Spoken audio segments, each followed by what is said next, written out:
मेथिनी 15 साल की एक दुबली पतली लड़की जिसका चेहरा पीला था। उसकी आंखों में उसकी उम्र से कहीं ज्यादा उदासी थी। अपनी मां के अचानक चले जाने के बाद उनके अंतिम संस्कार के पश्चात चाओ फ्राया नदी के किनारे बने उस पुराने लकड़ी के घर पर एक स्थायी खामोशी और अकेलापन छा गया।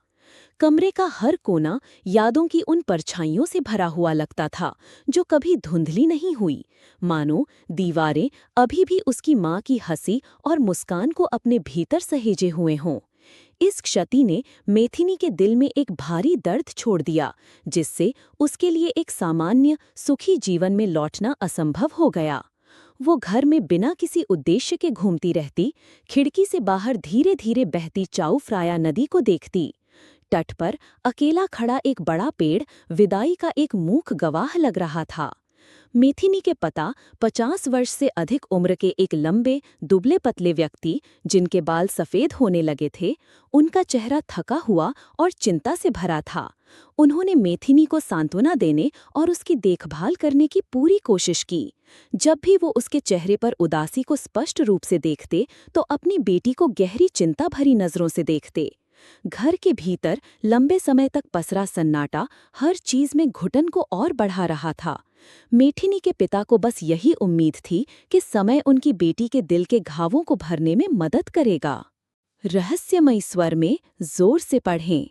रहस्यमयी स्वर में। एक दोपहर जब सूरज की हल्की रोशनी कम होने लगी थी और धूल भरे और सीलन वाले बैठक कक्ष में किरणें डाल रही थीं, मिथिनी के पिता अपने हाथों में एक पुराना घिसा हुआ लकड़ी का बक्सा लेकर प्रकट हुए। बक्सा भारी लग रहा था और उस पर दशकों पुराने समय के निशान थे। उन्होंने उसे धीरे से एक पुरानी सागौन की मेज पर रखा और मिथिनी की ओर मुड़कर एक कोमल लेकिन उदासी भरी आवाज में कहा, "ये तुम्हारी माँ की छोड़ी हुई आखिरी विरासत है। ये एक महत्वपूर्ण चीज है जिसे हमारे पूर्वजों के समय से बहुत सावधानी से सहेज कर रखा गया है।" मिथिनी के पिता ने बताया कि उसकी माँ का इस बक्से की चीजों से, खासकर अंदर रखी अप्सरा गुड़िया से बहुत गहरा लगाव था। गुड़िया का नाम सुनते ही मिथिनी को एक अजीब सा एहसास हुआ, जैसे उसकी पीठ में एक ठंडी सिहरन दौड़ गई हो। वो धीरे धीरे लकड़ी के बक्से के पास गई। उसका दिल जिज्ञासा और एक अनजाने डर के मिश्रण से धड़क रहा था। मिथिनी ने कांपते हुए हाथ से सावधानी से ढक्कन खोला।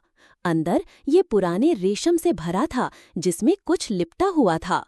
समय के साथ जमा हुई सीलन की गंध पूरे क्षेत्र में फैल गई।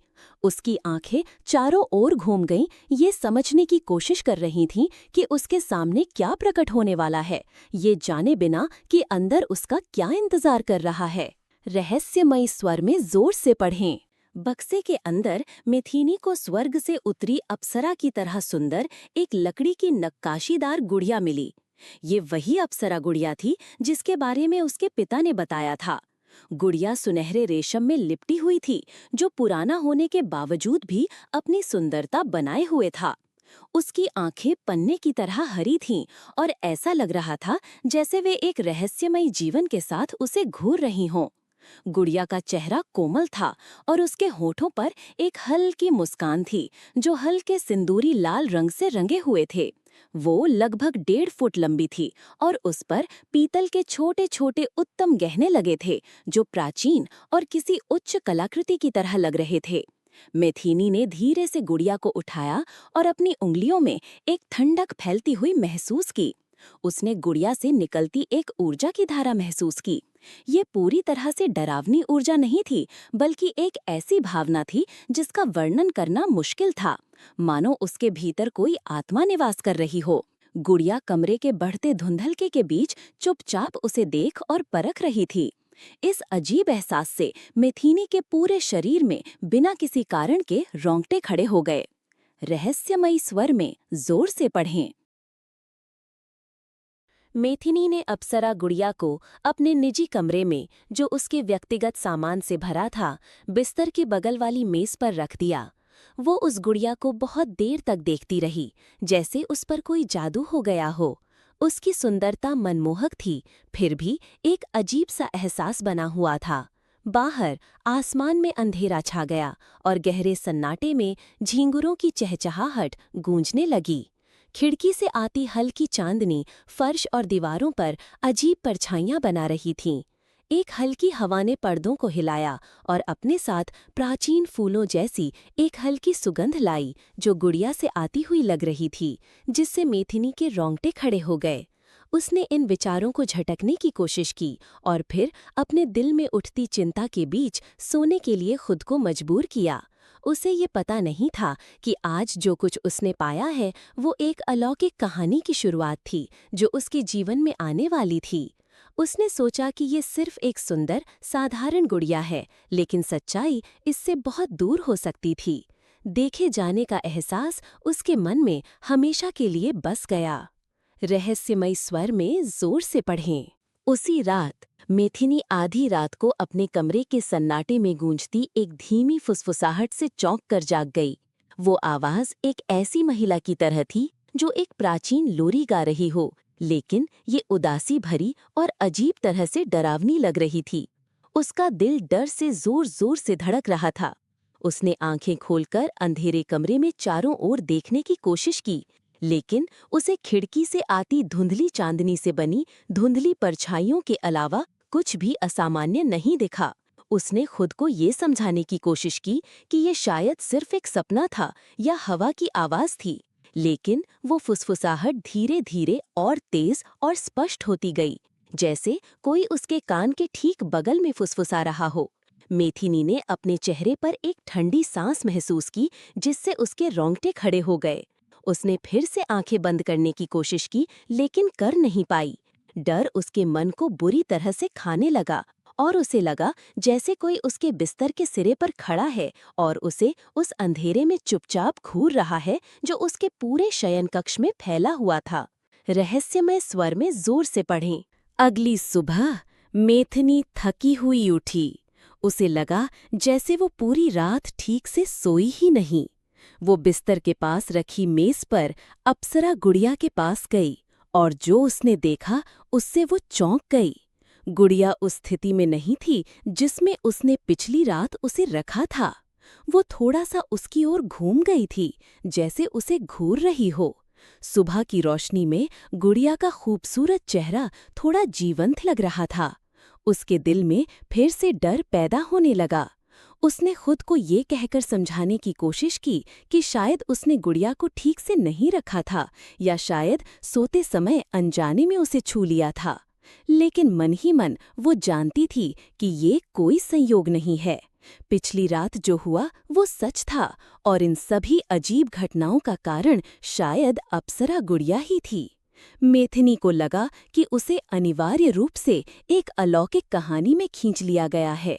उसे इस गुड़िया के पीछे की सच्चाई का पता लगाना ही होगा, चाहे वो उसके लिए कोई भी भयावहता क्यों न लाए।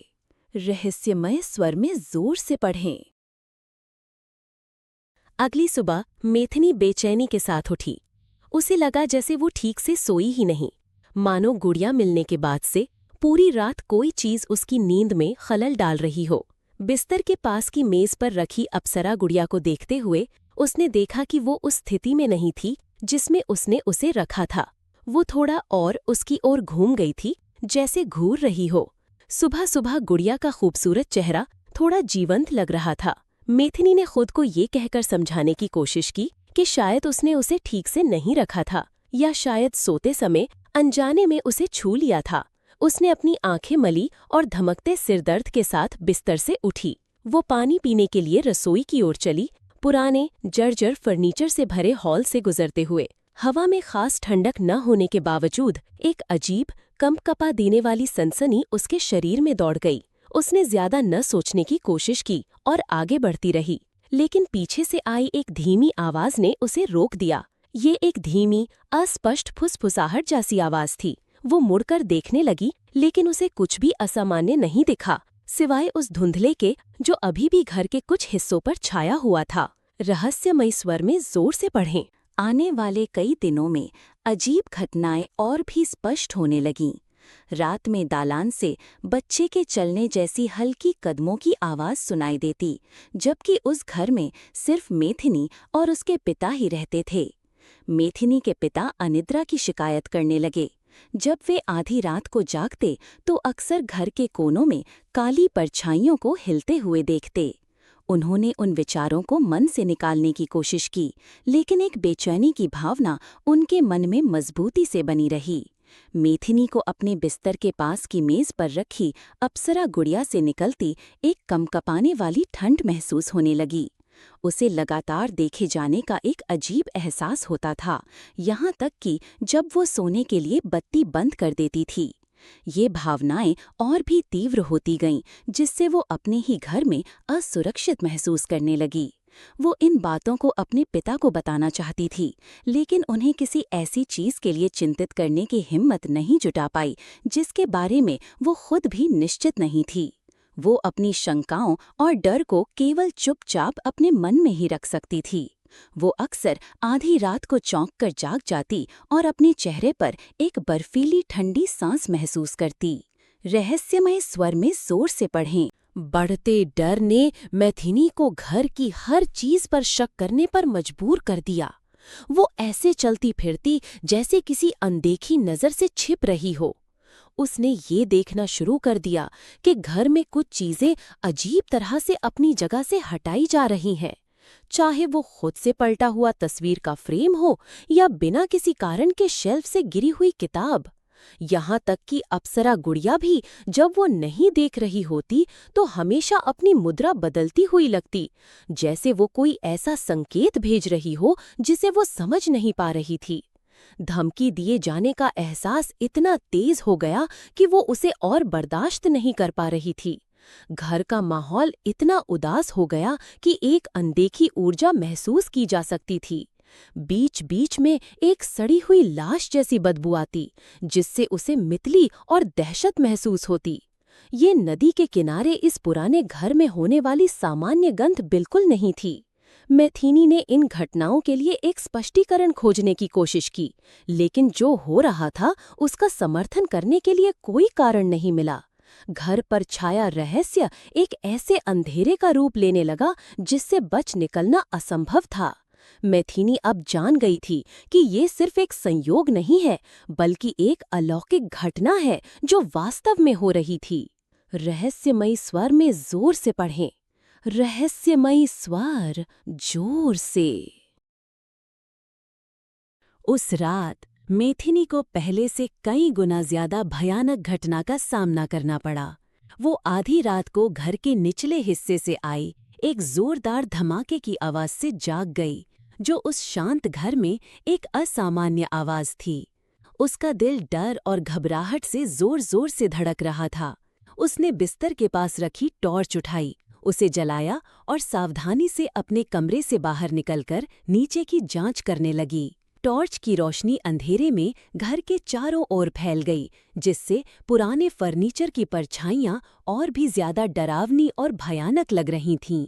खून जैसी हल्की गंध उसकी नाक से टकराई, जिससे उसे मितली आने लगी। उसने अपनी सांस रोकी और धीरे धीरे आगे बढ़ी। पूरे घर में इतना सन्नाटा था कि वो अपने दिल की धड़कन भी सुन सकती थी, जो इतनी तेज थी मानो छाती से बाहर निकल आएगी। उसने जांच करते करते मुख्य हॉल तक पहुंची।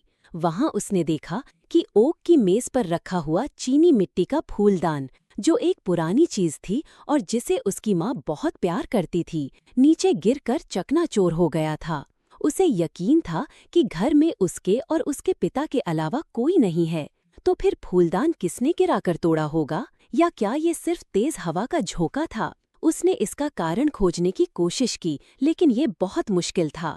भय की भावना हर पल उसके मन को और भी ज्यादा खाने लगी।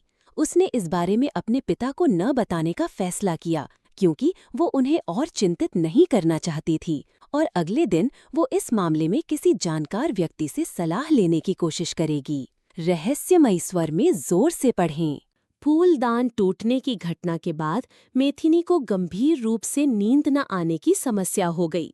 वो घर में दिखाई देने वाली हर आवाज, हर परछाई से चौकन्नी रहती। उसने कांपते हाथों से फर्श पर बिखरे फूलदान के टुकड़ों को साफ करने की कोशिश की। उसे घर की दीवारों से एक कंपकपाने वाली ठंडक महसूस हुई, जैसे कोई अनदेखी आंखें उसे लगातार घूर रही हों। उसके पिता ने अपनी बेटी में हो रही असामान्यता को देखा। उन्होंने पूछने की कोशिश की कि क्या हुआ है, लेकिन मेथिनी ने सारी कहानी छिपा रखी, क्योंकि वो नहीं चाहती थी कि वो भी उसके साथ चिंतित हों। उसके पिता केवल भारी मन से आह भर सके और अपनी बेटी की करीब से देखभाल करते रहे। उन दोनों का रिश्ता छिपे हुए रहस्य के कारण आई दूरी से भरा हुआ लग रहा था। मेथिनी ने अपनी माँ की निजी लाइब्रेरी में अलौकिक मामलों और गुड़ियों से संबंधित प्राचीन कथाओं के बारे में जानकारी खोजना शुरू कर दिया। उसे उम्मीद थी कि उसे अप्सरा गुड़िया के रहस्य को सुलझाने वाले सुराग मिलेंगे। और उसी रात मेथिनी ने ऊपर के गलियारे से आते भारी कदमों की आवाज सुनी, जैसे कोई अंधेरे में इधर-उधर चल रहा हो। वो जल्दी से झांकने के लिए दौड़ी, लेकिन वहां कोई नहीं मिला। रहस्यमय स्वर में जोर से पढ़ें, रुक जाओ। अगली सुबह मैथिनी ने अपने कमरे के सामने पुराने लकड़ी के फर्श पर कीचड़ से भरे छोटे-छोटे पदचिन्ह देखे, जबकि घर में किसी का भी प्रवेश करना असंभव होना चाहिए था। उसे यकीन था कि पिछली रात वहां वे पदचिन्ह बिल्कुल नहीं थे। उसका दिल डर और घबराहट से जोर-जोर से धड़क रहा था। उसने कारण सोचने की कोशिश की, लेकिन कोई भी कारण इसकी व्याख्या नहीं कर सका। वे छोटे पदचिन्ह एक छोटी लड़की के पैरों जैसे लग रहे थे, जो उसके दरवाजे तक चलकर आई और फिर रहस्यमयी तरीके से गायब हो गई। मैथिनी को लगा कि वो अब सचमुच किसी अलौकिक चीज का सामना कर रही है। मेज पर रखी अप्सरा गुड़िया अपनी पन्ने जैसी हरी रत्न आंखों से उसे घूरती रही, जो जीवित लग रही थीं। उसे लगा कि गुड़िया उसके डर का मजाक उड़ा रही है। गायब हुए पद चिन्हों की इस खोज ने मैथिनी को और भी निश्चित कर दिया कि उसे जल्द से जल्द अप्सरा गुड़िया के पीछे की सच्चाई का पता लगाना होगा। वो इस बुरी ऊर्जा को अपने परिवार को और अधिक खतरे में डालने नहीं दे सकती थी। उसे किसी भी कीमत पर इसे रोकने का तरीका खोजना ही होगा। मैथिनी के मन में एक दृढ़ निश्चय आकार लेने लगा। रहस्यमयी स्वर में जोर से पढ़ें, रहस्यमयी स्वर। मैथिनी ने अप्सरा गुड़िया के बारे में जानकारी खोजने की कोशिश करके सच्चाई की तलाश शुरू की। वो घर के पुराने पुस्तकालय में गई, जहां उसकी माँ अपना अधिकांश समय पढ़ने में बिताती थीं। पुस्तकालय पुरानी जीर्ण शीर्ण किताबों से भरा था। पुराने कागज और धूल की गंध पूरे क्षेत्र में फैली हुई थी। एक छोटी सी खिड़की से आती धुंधली रोशनी में हवा में नाचते धूल के कण दिखाई दे रहे थे। उसने अलौकिक प्राचीन कथाओं या गुड़ियों के इतिहास से संबंधित किताबें खोजना शुरू किया। खोजते समय उसे गलती से पुरानी किताबों के ढेर के नीचे छिपी एक डायरी मिल गई। ये एक बहुत पुरानी गहरे भूरे रंग की चमड़े की जिल्द वाली डायरी थी। इसका कवर खरोंचों और लंबे उपयोग से घिस गया था। मैथिनी ने सावधानी से डायरी खोली। पहला पन्ना एक घसीट लिखावट में लिखा था, जिसे वो अच्छी तरह से जानती थी। ये उसकी माँ की लिखावट थी। उसका दिल उत्साह और डर के मिश्रण से जोर से धड़कने लगा। डायरी की सामग्री भयानक सपनों, रात में सुनाई देने वाली फुसफुसाहट और लगातार देखे जाने की भावना के बारे में अजीब कहानियों से भरी थी। इसमें कई बार अप्सरा गुड़िया का भी उल्लेख किया गया था, मानो उसकी माँ ने भी उन्हीं अजीब घटनाओं का अनुभव किया हो जिनका वो अब सामना कर रही थी। उसे तुरंत पता चल गया कि जो हो रहा था वो सिर्फ उसकी कल्पना नहीं थी, बल्कि एक वास्तविक बात थी जो इस घर में पहले किसी के साथ हो चुकी थी। उसने अपने परिवार को इस भयानक स्थिति से बचाने का रास्ता खोजने के दृढ़ संकल्प के साथ डायरी पढ़ी। रहस्यमय स्वर में जोर से पढ़ें। उस डायरी में केवल डर की कहानियां ही नहीं थीं, बल्कि रेखा चित्रों से भी भरी हुई थीं, जो उसकी माँ के सपनों के रिकॉर्ड लगते थे। मैथिनी को एक प्राचीन नर्तकी का चित्र मिला, जो एक चमकदार सुनहरी थाई पोशाक में थी और उसका चेहरा उदास था। चित्र में नर्तकी की आंखें पन्ने जैसी हरी थीं, ठीक अप्सरा गुड़िया की आंखों की तरह। इस भयानक संबंध को महसूस करते ही मेथिनी के शरीर में एक सिहरन दौड़ गई। डायरी में अप्सरा गुड़िया के बारे में सच्चाई का पता लगाने की उसकी माँ की कोशिशों का भी उल्लेख था, जिसमें उन विभिन्न स्थानों का उल्लेख किया गया था जहां उसने शोध के लिए यात्रा की थी। साथ ही कुछ ऐसे लोगों का भी उल्लेख था जिनसे उसने इस रहस्यमय मामले के बारे में सलाह ली थी। मेथिनी की माँ ने उसके लिए एक सुराग छोड़ा था। ये फीकी स्याही से लिखा एक संदेश था जिसमें कहा गया था, अचान वट्टाना को ढूंढो जो तुम्हें सब कुछ समझने में मदद करेंगी। मेथिनी ने तुरंत ये नाम याद कर लिया क्योंकि वो अच्छी तरह जानती थी कि अचान वट्टाना उसकी माँ की करीबी दोस्त थीं, जो पुरावशेषों और तंत्र मंत्रों की विशेषज्ञ थीं। उसे ऐसा लगा जैसे उसकी माँ उसे दूसरी दुनिया से रास्ता दिखा रही हो। इस डायरी की खोज ने मेथिनी को पूरे रहस्य को सुलझाने की उम्मीद दी। रहस्यमयी स्वर में जोर से पढ़ें। मेथिनी ने तुरंत अचान वट्टाना से मिलने जाने का फैसला किया। वो शहर के बीचों बीच स्थित एक पुरानी किताबों की दुकान पर गई, जिसकी मालिक अचान वट्टाना थीं। किताबों की दुकान अनगिनत पुरानी जीर्ण शीर्ण किताबों से भरी थी। पुराने कागज और धूल की गंध पूरे इलाके में फैली हुई थी। एक बड़ी खिड़की से आती धुंधली रोशनी माहौल को और भी पवित्र और रहस्यमयी बना रही थी। अचान वट्टाना एक शांत दिखने वाली बुजुर्ग महिला थीं, लेकिन उनकी आंखों में प्रखर ज्ञान की चमक थी। जब मैथिनी ने सारी कहानी बताई और अपनी माँ की डायरी अचान वट्टाना को दी, तो आचार्य का चेहरा तुरंत तनावपूर्ण और गंभीर हो गया। अचान वट्टाना एक पल के लिए चुप रहीं, फिर एक गहरी आह भरी और मैथिनी को करुणा से भरी आंखों से देखा। उन्होंने कहा कि ये कोई साधारण मामला नहीं है और ये उसके सोचने से कहीं ज्यादा भयानक है। अचान वट्टाना ने वादा किया कि वो मैथिनी को सच्चाई खोजने और उसके परिवार को खतरे में डालने वाली बुरी ऊर्जा को रोकने का तरीका खोजने में मदद करेंगी। मैथिनी को ये जानकर राहत महसूस हुई कि उसे कोई ऐसा व्यक्ति मिल गया है जो उसकी स्थिति को समझता है और वास्तव में उसकी मदद कर सकता है। रहस्यमय स्वर में जोर से पढ़ें। उसकी माँ की डायरी ने मैथिनी की अपेक्षा से कहीं अधिक चौंकाने वाली कहानी का खुलासा किया। उसकी माँ ने अप्सरा गुड़िया के साथ परिवार के जुड़ाव को दर्ज किया था, जो पीढ़ियों से चली आ रही एक विरासत थी। हर बार जब परिवार की किसी महिला को ये गुड़िया मिलती, तो अजीब और दुर्भाग्यपूर्ण घटनाएं हमेशा होती थीं। मैथिनी की माँ ने लिखा था कि अप्सरा गुड़िया सिर्फ एक खिलौना नहीं थी, बल्कि एक प्राचीन नर्तकी की आत्मा से बंधी एक वस्तु थी, जिसे सदियों पहले ईर्ष्या के कारण बलि चढ़ा दिया गया था। वो आत्मा गुड़िया के अंदर फंसी हुई थी, खुद को मुक्त करने और उन लोगों से बदला लेने का अवसर तलाश रही थी। घर में होने वाली सभी हरकतें और अजीब आवाजें गुड़िया में मौजूद आत्मा से आ रही थीं, जो संवाद करने या अपनी शक्ति दिखाने की कोशिश कर रही थी।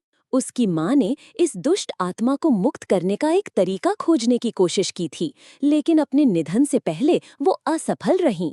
मैथिनी ने डायरी को भय और दृढ़ संकल्प से पढ़ा। अब वो समझ गई कि उसकी माँ ने उसे गुड़िया को छूने से क्यों मना किया था और उसे हमेशा नजरों से ओझल क्यों रखा था। डायरी में एक प्राचीन अनुष्ठान का उल्लेख था जो आत्मा को मुक्त करने में मदद कर सकता था, लेकिन ये एक खतरनाक अनुष्ठान था जिसमें विनाश लाने का उच्च जोखिम था। उसने फैसला किया कि उसे उस मिशन को जारी रखना होगा जिसे उसकी माँ पूरा नहीं कर सकी। उसे किसी भी कीमत पर अप्सरा गुड़िया से प्राचीन नर्तकी की आत्मा को मुक्त करने का एक तरीका खोजना ही होगा। रहस्यमयी स्वर में जोर से पढ़ें। अचान वट्टाना ने अप्सरा गुड़िया के अंधकारमय इतिहास के बारे में और विस्तार से बताया। उन्होंने बताया कि गुड़िया में रहने वाली नर्तकी की आत्मा का नाम बुप्फा था, जिसकी आत्मा को सदियों पहले एक दुष्ट काले जादू के अनुष्ठान द्वारा फंसाया गया था। उसकी बलि अतीत में एक शक्तिशाली व्यक्ति की ईर्ष्या और महत्वाकांक्षा का परिणाम थी, जो उसकी आत्मा को गलत मकासद के लिए नियंत्रित करना चाहता था। इस प्रकार बुप्फा की आत्मा प्रतिशोध और उन लोगों से बदला लेने की इच्छा से भर गई थी, जिसमें अपराधियों के वंशज भी शामिल थे। अचान वट्टाना ने कहा कि अप्सरा गुड़िया पीढ़ियों से मैथिनी के परिवार की महिलाओं को सौंपी जाती रही है, और हर बार जब गुड़िया को जगाया जाता है तो वो हमेशा अपने मालिक के लिए दुख और विनाश लाती है। बुप्फा खुद को मुक्त करना चाहती है और अपने दुख से जुड़े हर व्यक्ति से बदला लेना चाहती है। मैथिनी की माँ ने इस आत्मा को मुक्त करने का एक तरीका खोजने की कोशिश की, लेकिन अनुष्ठान की जटिलता और खतरे के कारण वो सफल नहीं हुई। अचान वट्टाना ने इस बात पर जोर दिया कि इस दुष्ट आत्मा को मुक्त करना आसान नहीं है। इसके लिए अपार साहस की आवश्यकता है और इसमें जान भी जा सकती है। रहस्यमय स्वर में जोर से पढ़ें। अचान वट्टाना ने उस प्राचीन अनुष्ठान को सिखाना शुरू किया जिसे मैथिनी की माँ ने डायरी में दर्ज किया था। ये एक ऐसा अनुष्ठान था जिसमें अत्यधिक एकाग्रता और मानसिक शक्ति की आवश्यकता थी। मैथिनी ने दृढ़ निश्चय के साथ विभिन्न चरणों को सीखा, हालांकि वो मन ही मन डरी हुई थी। लेकिन अपने परिवार की रक्षा करने और बुप्फा की आत्मा को शांति दिलाने का उसका दृढ़ संकल्प उसके सारे डर से बड़ा था। अचान वट्टाना ने उसे चेतावनी दी कि लंबे समय से बंदी बनाई गई आत्मा में अक्सर तीव्र प्रतिशोध की भावना होती है और वो अनुष्ठान को सफल होने से रोकने के लिए हर संभव प्रयास करेगी। उसे किसी भी समय होने वाली सबसे भयानक चीजों का सामना करना होगा। मैथिनी नए ज्ञान और दृढ़ संकल्प के साथ घर लौटी। उसने जल्द ही होने वाले अनुष्ठान की तैयारी शुरू कर दी। उसे अपने कंधों पर एक भारी बोझ महसूस हुआ, लेकिन वो पूरी कहानी को एक अच्छे अंत तक पहुंचाने के संकल्प से भरी हुई थी। वो अच्छी तरह जानती थी कि अब वो अकेली नहीं लड़ रही है, क्योंकि अचान वट्टाना हमेशा उसे सलाह देने के लिए उसके साथ थीं, और भले ही उसे मौत का सामना करना पड़े, वो अपने परिवार की रक्षा के लिए कुछ भी करने को तैयार थी। रहस्यमय स्वर में जोर से पढ़ें। जब से मैथिनी ने अपनी माँ की डायरी से उस भयानक सच्चाई का पता लगाया, अप्सरा गुड़िया में रहने वाली दुष्ट ऊर्जा और भी प्रचंड हो गई, जैसे कि उसने उसकी जागृति को महसूस कर लिया हो। घर के अंदर का माहौल भारी और असामान्य रूप से ठंडा हो गया, मानो उस पर हर समय मौत के कोहरे का पर्दा पड़ा हो। अचानक एक गरज के साथ तूफान पागल की तरह टूट पड़ा। बिजली की गड़गड़ाहट पूरे घर और चाऊफ्राया नदी में गूंज उठी। खिड़कियों के बीच से एक भयानक हवा बहने लगी, जिससे पर्दे ऐसे लहराने लगे जैसे कोई अदृश्य हाथ उन्हें हिला रहा हो।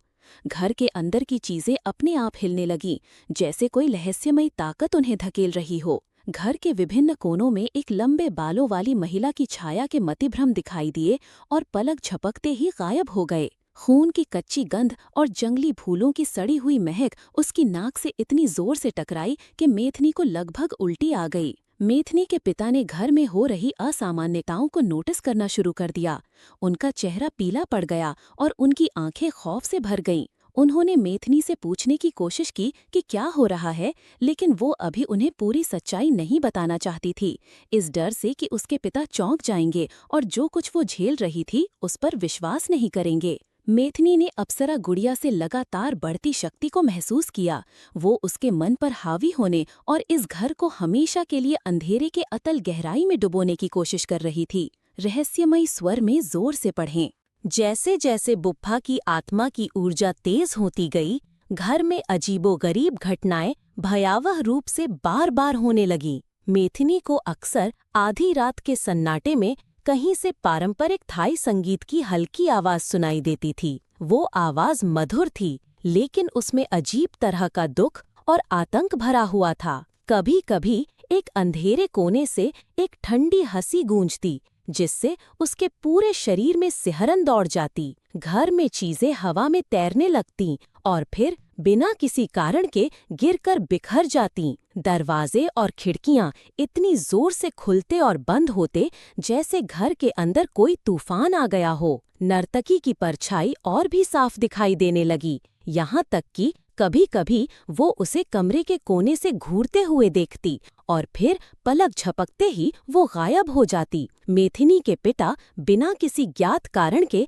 गंभीर रूप से बीमार पड़ गए। उन्हें तेज बुखार था और वे अजीब अवास्तविक चीजों के बारे में बड़बड़ा रहे थे। मेथिनी अच्छी तरह जानती थी कि ये उसके परिवार को नष्ट करने की कोशिश कर रही दुष्ट आत्मा का काम है। उसे इस दुष्ट ऊर्जा को रोकने के लिए जल्द से जल्द अनुष्ठान करना था, इससे पहले कि बहुत देर हो जाए। उसने अपने कंधों पर अकेले ही पड़े भारी दबाव को महसूस किया। रहस्यमय स्वर में जोर से, सबसे भयावह घटनाओं में से एक वो रात थी जब अप्सरा गुड़िया मैथिनी के बिस्तर के ऊपर हवा में तैरने लगी।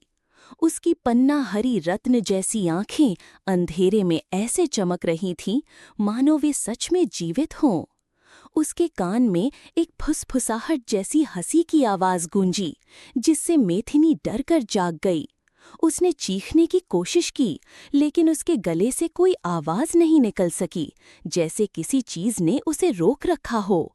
कमरे का तापमान तेजी से गिर गया, यहाँ तक कि उत्तरी ध्रुव जैसी हाड़ कंपा देने वाली ठंड लगने लगी। अप्सरा गुड़िया के पीछे एक बड़ी काली परछाई दिखाई दी।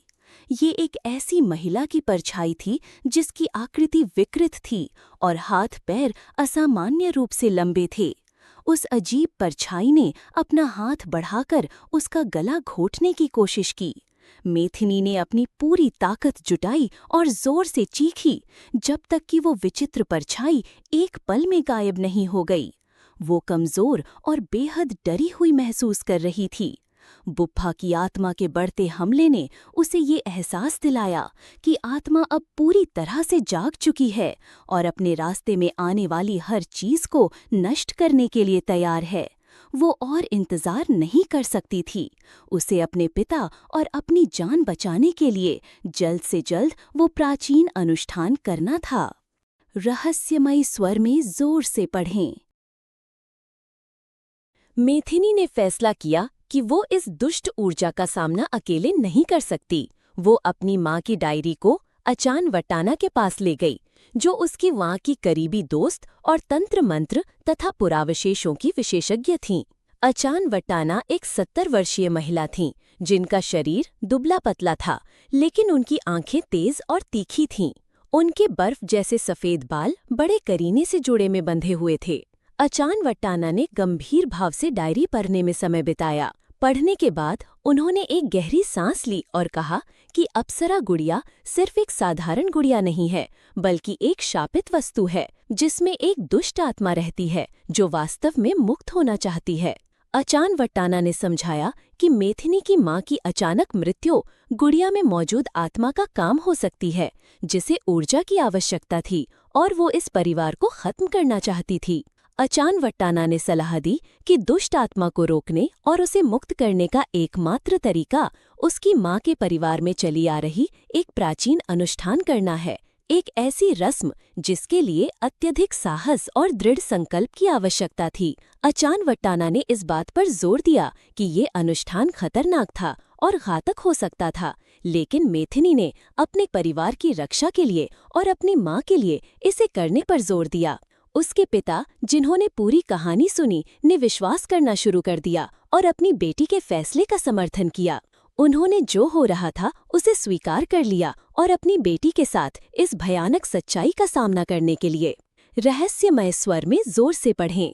अचान वट्टाना चाओ फ्रया नदी के किनारे उस पुराने घर में कई प्राचीन अनुष्ठानिक उपकरणों के साथ पहुंची, जो दुर्लभ और रहस्यमयी ऊर्जा से युक्त थे। अनुष्ठान सामग्री में ताबीज, लाल कपड़ा, यंत्र वस्त्र, सुगंधित धूप और विभिन्न प्रकार की प्राचीन जड़ी बूटियां शामिल थीं। धूप और जड़ी बूटियों की तीखी सुगंध ने घर में फैली दुर्गंध को दूर करने में मदद की। मेथिनी के पिता, हालांकि अपनी बीमारी से पूरी तरह से ठीक नहीं हुए थे, फिर भी अनुष्ठान के लिए जगह तैयार करने में मदद करने के लिए उठने की कोशिश की। उनका चेहरा तनावपूर्ण था, लेकिन लड़ने के दृढ़ संकल्प से भरा था। मेथिनी ने अचान वट्टाना को गुप्त भूमिगत कमरे को साफ करने में मदद की, एक ऐसा कमरा जो अतीत में इसी तरह के अनुष्ठानों के लिए इस्तेमाल किया गया था। वो कमरा डरावना लग रहा था और धूल और मकड़ी के जालों से भरा था, फिर भी उसमें एक निश्चित पवित्र भावना थी। तैयारियों में लगभग पूरा दिन लग गया। मेथिनी ने उस भूमिगत कमरे के भीतर एक अजीब ऊर्जा महसूस की, जैसे कोई ठंडी हवा लगातार बह रही हो, भले ही कमरे में कोई रोशनदान नहीं था। अचानवट्टाना द्वारा स्थापित वेदी के चारों ओर दर्जनों मोमबत्तियां जलाई गईं और व्यवस्थित की गईं ताकि अंधकार को दूर किया जा सके और एक पवित्र वातावरण बनाया जा सके। जैसे जैसे टकराव की रात करीब आती गई, सभी ने बढ़ते तनाव को महसूस किया। रहस्यमयी स्वर में जोर से पढ़ें। अनुष्ठान शुरू करने से पहले अचानवट्टाना ने मैथिनी और उसके पिता को इसके महत्व और चरणों के बारे में विस्तार से समझाया। उन्होंने कहा कि ये अनुष्ठान केवल आत्मा को भगाने के लिए नहीं है, बल्कि बुप्पा की आत्मा को सच्ची सद्गति प्रदान करने के लिए है। ऐसा करने के लिए सैकड़ों वर्षों से जमा हुए द्वेष को मुक्त करना होगा और उस आत्मा को शांति से भरना होगा। अचानवट्टाना ने चेतावनी दी कि बुप्पा की आत्मा शुरू में तीव्र विरोध करेगी, क्योंकि वह इस लंबी कैद से मुक्त नहीं होना चाहती। मैथिनी को अपना ध्यान बनाए रखना होगा और गुरु द्वारा दिए गए मंत्रों का बिना किसी त्रुटि के जाप करना होगा। मैथिनी के पिता ने हिम्मत देने के लिए अपनी बेटी का हाथ कसकर पकड़ लिया और विश्वास दिलाया कि चाहे कुछ भी हो जाए, वो हमेशा उसके साथ रहेंगे। मैथिनी ने अपने पिता के प्रेम और चिंता को महसूस किया, जिससे उसे आने वाली चीजों का सामना करने का साहस मिला। सभी उस बुरी ऊर्जा के खिलाफ अंतिम लड़ाई के लिए तैयार थे, जिसने उनके परिवार को लंबे समय से परेशान कर रखा था। डर की जगह दृढ़ संकल्प और इस घर में शांति वापस लाने की तीव्र इच्छा ने ले ली थी। रहस्यमय स्वर में जोर से पढ़ें। रहस्यमय स्वर। टकराव की रात आ गई। आसमान काला और तारों से रहित था, मानो प्रकृति स्वयं इस पवित्र और भयावह अनुष्ठान की गवाह बन रही हो। अचानवट्टाना ने घर के गुप्त भूमिगत कमरे में समारोह की तैयारी की, एक ऐसा कक्ष जो दशकों से बंद था। कमरा धूल और मकड़ी के जालों से भरा था, जिसमें एक तेज सीलन भरी गंध पिछली घटना से बची हुई खून जैसी हल्की गंध के साथ मिली हुई थी। एक वेदी पर दर्जनों मोमबत्तियां जलाई गईं और रखी गईं, जिससे धुंधली टिमटिमाती रोशनी फैल रही थी, जो दीवारों पर भयानक चलती फिरती परछाइयां बना रही थीं। मैथिनी और उसके पिता वेदी के सामने बैठे थे, उत्तेजना और डर से कसकर हाथ पकड़े हुए। अप्सरा गुड़िया को वेदी के केंद्र में रखा गया था। उसकी पन्ना हरी रत्न जैसी आंखें उन्हें ठंडक से घूर रही थीं। अचानवट्टाना ने एक गंभीर और दृढ़ स्वर में एक प्राचीन मंत्र का जाप करना शुरू कर दिया। मंत्रोच्चार पूरे भूमिगत कमरे में गूंज उठा, मानो किसी को उसकी नींद से जगा रहा हो। अचानक पूरे कमरे में कंपन होने लगा। अलमारियों पर रखी चीजें कांपने लगीं और जोर से गिर पड़ीं। पूरे इलाके में एक तीखी चीख गूंज उठी, मानो कैद आत्मा अपना गुस्सा जाहिर कर रही हो और पूरी ताकत से इस अनुष्ठान का विरोध कर रही हो। कहीं से एक तेज हवा का झोंका आया और मोमबत्तियों को एक एक करके बुझा दिया, जिससे अंधेरा और डर और भी बढ़ गया। मैथिनी ने महसूस किया कि एक सर्द ठंड उसके शरीर को ऐसे ढक रही है जैसे मौत ने उसे गले लगा लिया हो। वह अच्छी तरह जानती थी कि ये लड़ाई उन सभी की जान की बाजी थी और परिणाम चाहे जो भी हो, अब पीछे हटने का कोई रास्ता नहीं था। रहस्यमय स्वर में अचानवट्टाना का मंत्रोच्चार और तेज होता गया, साथ ही मोमबत्ती की रोशनी धीमी पड़ती गई, मानो कोई ऊर्जा उसे सोख रही हो। अचानक वेदी के बीच में रखी अप्सरा गुड़िया जोर जोर से हिलने लगी। उसकी पन्ना हरी रत्न जैसी आंखें नरक की आग की तरह रक्तिम लाल चमकने लगीं। गुड़िया से एक बड़ी काली परछाई निकली और तेजी से मैथिनी और उसके पिता की ओर झपटी। ये नर्तकी बुप्पा की विकृत और भयावह परछाई थी। उसका चेहरा क्रोध और पीड़ा से भरा था। उसने मैथिनी पर हमला करने की कोशिश की, लेकिन अचानवट्टाना के मंत्र की शक्ति ने उसे जोर से पीछे धकेल दिया। बुप्पा की आत्मा की चीखें पूरे भूमिगत कमरे में गूंज उठीं, जिससे कान फटने लगे। मैथिनी ने महसूस किया कि एक बर्फीली ठंडी हवा बार-बार उसके चेहरे के पास से गुजरी, जैसे कोई उसे छूने की कोशिश कर रहा हो। लड़ाई भयंकर और भयावह रूप से जारी रही। सभी को इस दुष्ट आत्मा से लड़ने के लिए अपनी पूरी ताकत लगानी पड़ी। भूमिगत कमरा अदृश्य शक्तियों के हिंसक टकराव से भर गया था। मैथिनी ने अपने ऊपर एक भारी दबाव महसूस किया, इतना कि उसका सांस लेना भी मुश्किल हो गया। रहस्यमय स्वर में जोर से पढ़ें। मैथिनी ने अपनी बची हुई सारी एकाग्रता को इकट्ठा किया और अचान वट्टाना द्वारा सिखाए गए मंत्र का धीरे धीरे लेकिन स्पष्ट रूप से जाप किया। उसके द्वारा बोला गया हर शब्द एक निश्चित शक्ति लिए हुए लग रहा था। उसके हाथों से एक कोमल सफेद रोशनी निकलने लगी और सामने रखी अप्सरा गुड़िया की ओर बढ़ी। बुप्फा की क्रोधित आत्मा उस प्रकाश के संपर्क में आने पर एक पल के लिए ठिठक गई। उसका शरीर जोर जोर से कांपने लगा और धीरे धीरे विलीन होने लगा। साथ ही उसकी चीख क्रोध से गहरे शोक में बदल गई। मैथिनी सैकड़ों वर्षों से कैद बुप्फा की आत्मा के दर्द और पीड़ा को महसूस कर सकती थी। उसने उस आत्मा को करुणा और समझ की अपनी ऊर्जा भेजने की कोशिश की, ताकि बुप्फा के दिल में बसे द्वेष को मुक्त किया जा सके और उसे अतीत के बंधनों से आज़ाद किया जा सके। मैथिनी के पिता ने अपनी बेटी का हाथ कसकर पकड़ लिया, उसे हिम्मत दी और इस भयानक सच्चाई का एक साथ सामना किया। अचान वट्टाना तब तक मंत्र पढ़ती रहीं जब तक कि बुप्फा की आत्मा भूमिगत कमरे से पूरी तरह से गायब नहीं हो गई। कमरे में एक बार फिर सन्नाटा छा गया। केवल मंद टिमटिमाती मोमबत्ती की रोशनी और धूप की बची हुई सुगंध रह गई थी। हवा में भरा तनाव तुरंत गायब हो गया। रहस्यमय स्वर में जोर से पढ़ें। ये अनुष्ठान लंबे समय तक उस तनाव और भय के बीच चलता रहा। अचान वट्टाना ने अप्सरा गुड़िया में मौजूद दुष्ट आत्मा को नियंत्रित करने और मंत्र जाप करने के लिए अपनी पूरी शक्ति का उपयोग किया।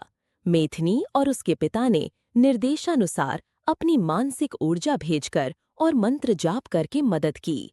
नर्तकी की आत्मा की चीखें भयानक रूप से गूंज रही थीं, जैसे वो असहनीय पीड़ा में हो। हवा में तैरती वस्तुएं जोर से गिरने लगीं और टूट गईं। उनकी आवाजें पूरे कमरे में गूंज उठीं। धीरे धीरे प्रकाश के प्रकट होने के साथ ही अंधकार धीरे धीरे कम होने लगा। वेदी पर रखी अप्सरा गुड़िया एक तेज कोमल सफेद प्रकाश उत्सर्जित करने लगी, मानो उसमें अपार ऊर्जा हो। नर्तकी की आत्मा का धुंधला रूप धीरे धीरे एक नर्म फुसफुसाती हुई ध्वनि के साथ हवा में विलीन हो गया, जो एक शाश्वत विदाई की तरह सन्नाटे में खो गई। जब प्रकाश फीका पड़ गया तो अप्सरा गुड़िया फिर से एक साधारण लकड़ी की गुड़िया बन गई, लेकिन इस बार उसकी पन्ना हरी रत्न जैसी आंखों में कोई डरावनी झलक नहीं थी। इसके बजाय वे शांति और एक कोमल मुस्कान से भरी हुई थीं। अचान वट्टाना थकावट से गिर पड़ीं, लेकिन उनका चेहरा राहत और सफलता की मुस्कान से भरा था। अनुष्ठान सफल रहा, दुष्ट आत्मा को मुक्त कर दिया गया था और इस घर में एक बार फिर शांति लौट आई थी। रहस्यमय स्वर में जोर से पढ़ें। अनुष्ठान समाप्त होने के बाद मैथिनी और उसके पिता अप्सरा गुड़िया को चाओ फ्राया नदी में प्रवाहित करने के लिए ले गए। यह वो समय था जब सुबह के सूरज की रोशनी शांत पानी की सतह पर चमकने लगी थी। यह कार्य केवल गुड़िया को घर से हटाने के लिए नहीं था, बल्कि नर्तकी की आत्मा को सच्ची सद्गति प्रदान करने के लिए था। मैथिनी ने गुड़िया को धीरे धीरे बहते हुए तब तक देखा जब तक वो आंखों से ओझल नहीं हो गई। उसने अपने जीवन में एक राहत और प्रकाश का अनुभव किया। अपनी माँ को खोने का दुख बना रहा, लेकिन घर पर छाया हुआ डर और चिंता पूरी तरह से गायब हो गए थे। मैथिनी के पिता ने अपनी बेटी को प्यार और देखभाल से गले लगा लिया। उन दोनों ने मिलकर इस भयावह घटना का सामना किया था और परिवार के बंधन के बारे में सीखा था, जो किसी भी चीज से ज्यादा मजबूत होता है। चाओ फ्राया नदी के किनारे का पुराना लकड़ी का घर एक बार फिर शांत हो गया था। हालांकि घटना से हुए नुकसान के निशान थे, लेकिन वे सच्ची स्वतंत्रता के लिए संघर्ष का प्रतीक थे। मैथिनी ने इस कहानी को एक अनमोल सबक के रूप में सहेज कर रखने का फैसला किया, जिसे वो कभी नहीं भूलेगी। रहस्यमय स्वर में जोर से पढ़ें। जैसे ही अप्सरा गुड़िया आंखों से ओझल हो गई, मैथिनी को लगा जैसे उसके ऊपर से एक भारी बोझ पूरी तरह से उतर गया हो। सुबह की गर्म धूप उसके चेहरे पर पड़ी, जिससे उसे आशा और जीवन ऊर्जा की वापसी का एहसास हुआ। उसके पिता ने सांत्वना देने के लिए धीरे से उसका सिर थपथपाया, जिससे मैथिनी को उनका दिया हुआ प्यार और सुरक्षा महसूस हुई। घर वापस जाते समय उन्होंने दुष्ट आत्मा के साथ टकराव से हुए नुकसान के निशान देखे, चाहे वो दीवारों पर दरारें हों या बिखरा हुआ सामान। लेकिन उन निशानों ने उन्हें अब और भयभीत नहीं किया। इसके बजाय वे उनकी जीती हुई जीत की याद दिलाते थे। मैथिनी ने इस घर को नहीं छोड़ने का फैसला किया, क्योंकि वो जानती थी कि ये पारिवारिक यादों से भरी जगह है और जहाँ उसने सही के लिए लड़ने का अर्थ सीखा था। उन दोनों का जीवन इस घर में एक बार फिर से शुरू होगा, पहले से कहीं अलग गहरी शांति और समझ के साथ। वे जीवन में मजबूती से आगे बढ़ने के लिए तैयार थे और अब किसी भी चीज से नहीं डरते थे। रहस्यमयी स्वर में जोर से पढ़ें।